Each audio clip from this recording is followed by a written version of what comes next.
In my youth, back when the speed limit in highways was still 55 miles per hour, I used to recklessly drive in and out of traffic, going 95 miles per hour and loving it. It's a wonder I never got into an accident, for there were several close calls. Now fatter and slower and wiser and plenty scared, with a heightened awareness of personal liability and lawsuits, and a greater appreciation for the crunching pain of head slamming against the steering wheel, I drive like Morgan Freeman does Miss Daisy. Nice and easy. But I still love driving and still feel that, in the words of Dustin Hoffman in Rain Man, I am an excellent driver. But neither my real-life driving ability nor my love for driving translate to the same excellence in or enthusiasm for driving games. I've played my fair share of driving games, starting with the very first test drive to the awesome but unfortunately long forgotten Death Track to the great NASCAR racing series by Papyrus, of which the 2003 game remains, in my opinion, the greatest racing game of all time, to the modern classic GTR 2. And though I can easily recognize the quality in each title and found them generally enjoyable to play, I feel that none of them have captured the feel of the road. I haven't played any of the games in the Need for Speed series, at first because the original game seemed to be a carbon copy of the Test Drive series, and thereafter, besides Porsche Unleashed, because arcade quality driving simulations just don't interest me. Need for Speed Shift, though, piqued my interest, because most of the developers of Need for Speed Shift were involved in the development of GTR 2, and this game does not disappoint. It comes closer to capturing the feel of a road and driving experience as a whole than any title has before. The fastest I've ever driven a car is a 1990 Honda Accord at 110 miles per hour at 2 a.m. in the morning on a pitch black highway with very little traffic. Though I used to average 95 miles per hour in rush hour traffic at the time, 110 miles per hour felt entirely alien to me. It's hard to describe the feeling precisely, but I got the distinct feeling that any faster would be quite dangerous, that I'm pushing this 8-year-old car about as much as I could. Firstly, it was a box of a car. The force of the wind gusts against the car was incredible, and swayed the car back and forth, making it near impossible to keep it steady. Indeed, staying on the same lane was a task, which made me glad that I had 3 other lanes to swerve into whenever necessary. Secondly, driving 110 miles per hour felt really fast. It was partly due to the strain on the car and its raucous engine and the howling wind rattling its frame and the steering wheel vibrating noticeably that gave off that impression. It's in how quickly the broken white lines flurried by, the trees and road signs blurrily rushed in and out of my peripheral vision.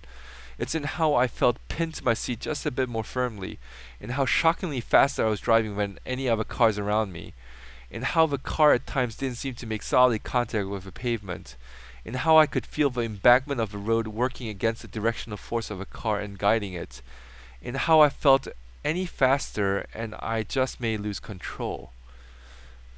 Most driving games I played get this feel to an extent. There's motion blur and objects rushing past the driver that mainly contribute to this feeling. There's slight screen vibrations and appropriate sound to help further sell this illusion. The curves come into view uncomfortably quickly, and the curves feel tighter and harder to master. But none have captured this feel as convincingly as Need for Speed Shift.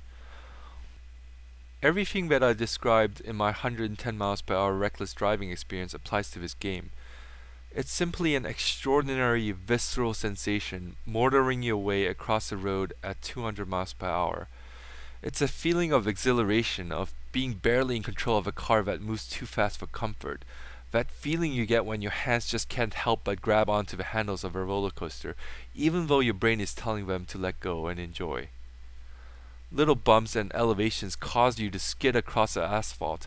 One slight muscle twitch jerks your car out of control. Lazy curves that you ought to whip through force you to grab your steering wheel harder than you've ever held your cock. It's a wonderfully scary sensation that this game is able to induce out of you, and is a testament to how meticulously the developers designed the graphics engine, in particular the cockpit view, and the lurid sounds that accompany everything that you're experiencing visually. And I'm just talking about driving the cars, but this great feel that the developers nailed in this game is all the more evident when racing. The computer AI seems a step above anything I've seen in other racing games. I once experienced driving side by side with another car, fast approaching a bridge, and the driver pushing me sideways and refusing to budge, causing me to collide against that bridge. I'm not entirely certain that the computer AI purposely drove me against the bridge, or whether it was just following some scripted path, but that sequence ended with me cursing at my opponent. And there were many other moments in which I cursed at opponents for their dirty tactics, for blocking me just as I'm about to shift lanes and pass them by, for going beneath me in tight curves and forcing me on the outside, for bumping at seemingly the most inopportune time and causing me to spin out of control. And I witnessed them using the same tactics on each other and not just on me, so that I'd see a car ahead of me suddenly applying the brakes because the car ahead of it blocked him from passing, or two cars spin out of control as a result of a heated battle for position. It's a sign and a good indication of a game's superior AI that I find myself cursing and screaming at my opponents, and laughing out loud when I see the resulting chaos of a battle shift the race to my advantage. It's as if I'm racing against real drivers. Or maybe I'm just crazy. And you know how driving a shit car at 70 miles per hour somehow feels faster than driving a nice one at that same speed? Need for Speed Shift gets that feeling right as well. Driving a BMW 325i at 130 miles per hour feels incredibly fast, but driving a Bugatti Veyron at 130 miles per hour feels like you're cruising. And an even nicer touch is that though driving a BMW 325i at 130 miles per hour feels incredibly fast, it doesn't have the same feel as driving a Bugatti Veyron at 200 miles per hour. In fact, each car has its unique feel on the road. From the distinct purring of each car, to the precise controls of a 2004 Porsche Carrera GT, to the wildness of the Koenigsegg CCX, to the overall excellence of the Pagani Zonda R, to the deafening roar and power of the Bugatti, the developers have definitely drawn out each car's distinct flavor. My point isn't to say that the cars feel authentic to their real-life counterparts, because I have no way of knowing this since I've only driven shit cars in my life. My point is merely to say that each car feels and drives different from one another. This is by no means the most realistic driving simulation, but it has a good blend of both accessibility and realism. A novice driver could easily jump in on the easiest settings such as AI on easy, the handling to casual, and all the assists turned on, and veterans of driving games will probably find enough challenges to interest them in a spin or two. The game won't become tune-up simulations for professional racers like NASCAR Racing 2003 has been to some NASCAR drivers, but it does a good job of providing just enough realism to please the snobbiest of fans of driving simulations, while not turning off those that just want to have a blast. The major complaints I have are that there are no Ferraris in this game, and the options for upgrades simply lead to increases in 4 categories: top speed, acceleration, handling, and braking. The categories seem rather broad, while the upgradable parts are varied and many. It's strange to upgrade tires and see the basic results be similar in feel and outcome as upgrading, say, by reducing the weight of a car. The upgrade system feels extremely shallow and incomplete compared to the rest of the game. This is purely a review of the game, as in why or why I do not like the game, so I won't go into detail regarding the game's career mode. You can read previews of the game if you want more logistical details. But I will say that the game gives you plenty to do and provides ample incentive to push deeper into your career.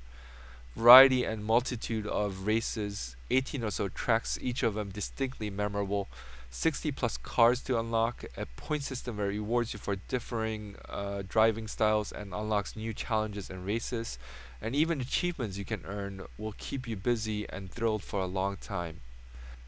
The game gets the feel of being behind the wheel more effectively than any game before it, thanks in large part to the game's great cockpit view, and it translates that thrill of burning rubber and being on the brink of chaos and you barely remaining in control of your vehicle just about perfectly.